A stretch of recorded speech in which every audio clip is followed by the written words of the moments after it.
क्या JSSC CGL मामले में पेपर लीक की खबर सच है? क्या बड़े स्तर पर इस परीक्षा में धांधली हुई है? क्या एक बार फिर से सीजीएल परीक्षा रद्द होने जा रही है?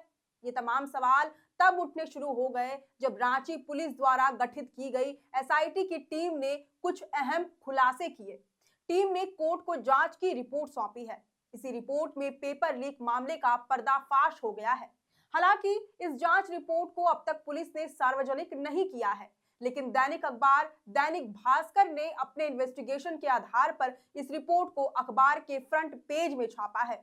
अब तक की जांच रिपोर्ट बताती है कि धांधली मुख्यतः दो लेवल पर हुई। एक तो पेपर सेट करने वाले प्रोफेसर के लेवल पर और दूसरा परीक्षा एजेंसी के स्तर से। प्रोफेसर और परीक्षा एजेंसी के मिली भगत से इस पेपर लीक को अंजाम तक पहुंचाया गया। रिपोर्ट बताती है कि परीक्षा पेपर तैयार करने की जिम्मेदारी सतवत इन्फोसेल के जिम्मे में था। पूरा काम एजेंसी के क्लाइंट रिलेशनशिप मैनेजर तन्मय कुमार दास की देखरेख में हुआ। एग्जाम पेपर चेन्नई और रांची के प्रोफेसरों ने तैयार किया। पंच परगनिया भाषा का पेपर रांची विमेंस कॉलेज की सहायक प्रोफेसर सबिता मुंडा ने सेट किया था। अब देखिए कमाल, जो प्रोफेसर सबिता मुंडा पेपर सेट कर रही थी, उनके ही पति एंथनी मुंडा खुद अभ्यर्थी थे। वह खुद सीजीएल की परीक्षा दे रहे थे, लेकिन उन्होंने किसी को इस बात की भनक नहीं लगने दी। इस बारे में ना तो जेएसएससी आयोग को मालूम था, ना ही परीक्षा एजेंसी को ही कोई जानकारी थी। बता दें कि सबिता मुंडा जनवरी 2018 से ही अनुबंध पर रांची यूनिवर्सिटी के अंतर्गत विमेंस कॉलेज रांची में कार्यरत थी। इससे पहले इसी साल हुई 28 जनवरी को जेएसएससी सीजीएल परीक्षा में प्रोफेसर सबिता के पति एंथनी ने पश्चिमी सिंहभूम के लुपुंगुटू स्थित सेंट जेवियर्स स्कूल में एग्जाम दिया था।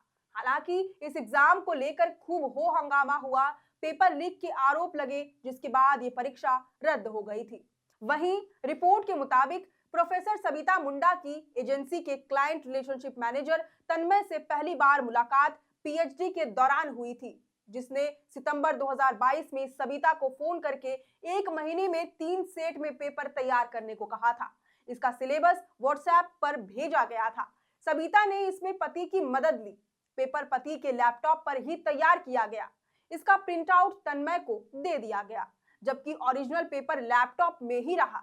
1 महीने बाद तन्मय ने फिर से 3 सेट में पेपर तैयार करने को कहा। पेपर तैयार होने पर एंथनी लैपटॉप लेकर बस स्टैंड पहुंचा, जहां तन्मय ने पेन ड्राइव में पेपर कॉपी कर लिया और ओरिजिनल पेपर लैपटॉप में ही छोड़ दिया। पेपर लेट करने के लिए कोई लिखित एग्रीमेंट भी नहीं हुआ था, बस फोन पर बातचीत हुई थी। वहीं नागपुरी भाषा के पेपर सेट करने के मामले में भी तन्मय का जिक्र है। रिपोर्ट में कहा गया है कि नागपुरी भाषा का पेपर खूंटी के बिरसा कॉलेज में कॉन्ट्रैक्ट पर काम कर रहे असिस्टेंट प्रोफेसर अंजुलता कुमार ने तैयार किया था। उन्होंने एसआईटी को बताया कि तन्मय ने नवंबर 2023 में सीजीएल परीक्षा के लिए 3 सेट में नागपुरी के 100 क्वेश्चंस तैयार करने को कहा था। कोई भी पत्र देने से इनकार करते हुए उनके मोबाइल पर सिलेबस भेज दिया। 1 महीने बाद उन्होंने पेपर तैयार कर लिफाफे में तन्मय को दे दिया। उस पर ना कोई सील था, ना ही कोई दस्तखत। कुछ दिनों बाद फिर से पेपर भेजकर सुधार करने को कहा।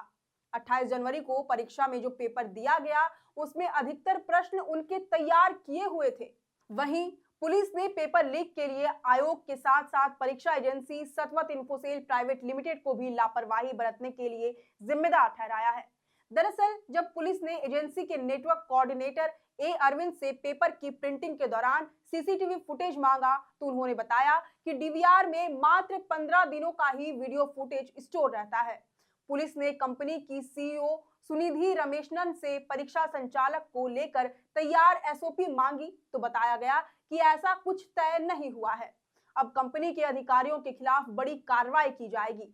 रिपोर्ट में कहा गया है कि क्वेश्चन पेपर्स की टाइपिंग, प्रिंटिंग, पैकेजिंग, स्टोरेज की जगह इस सीसीटीवी की निगरानी में होनी चाहिए, जो कि नहीं किया गया।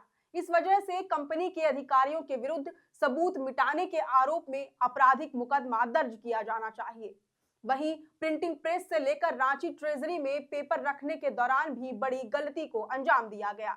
ट्रक से पेपर उठाकर ट्रेजरी में रखने के दौरान कई कर्मचारियों और मजदूरों को लगाया गया। सभी मोबाइल लेकर ट्रेजरी के अंदर गए, जहां सीसीटीवी कैमरे भी नहीं थे। इस वजह से बड़े स्तर पर धांधली की शंका बनी हुई है। अब आने वाले दिनों में देखना होगा कि पुलिस और क्या-क्या खुलासे करती है। खैर, इस खबर पर आपकी क्या राय है, यह हमें कमेंट करके जरूर बताएं। अगर आपको ये वीडियो पसंद आया हो तो इसे जरूर से लाइक और शेयर करें। हमारे चैनल लोकतंत्र 19 को फेसबुक पर फॉलो और यूट्यूब पर सब्सक्राइब करना ना भूलें। फिलहाल लेते हैं अलविदा। जोहार।